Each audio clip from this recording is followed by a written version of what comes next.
Hey, what's up mga bro?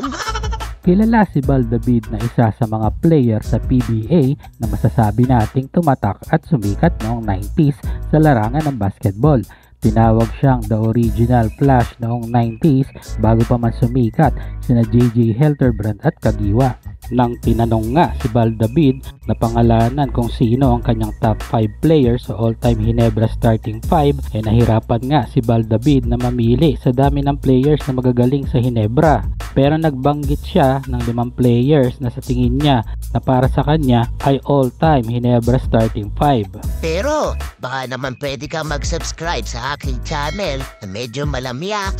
Pero sa umpisa lang yan at babawi sa dulo. Sa number 4 at 5 spot sa kanyang pick, pinadatank Noli Locsin at skyscraper Marlo Aquino. Ayon kay David, masasabi niyang solid ang laruan ng dalawang to nung prime pa nila at kayang-kaya umano ni Noli at Marlo na makipagbaragan ng muka sa kahit sino sa ilalim ng court. Ilalagay naman umano niya sa number 1 or 2 position si JJ Helterbrand.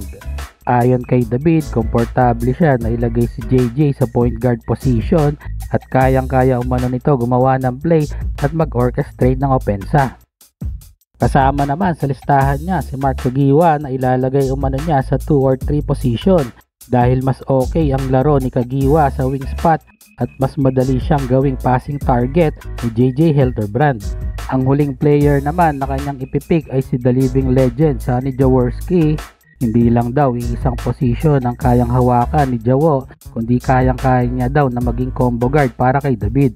Ang original Never Say Die mantra nga daw ang isa sa kanyang inspirasyon at malaking karangalan nga daw na maglaro para kay Jaworski sa huling 2 taon nito sa liga. Ikaw, sino ang first 5 mo sa Ginebra? Comment down mga sir.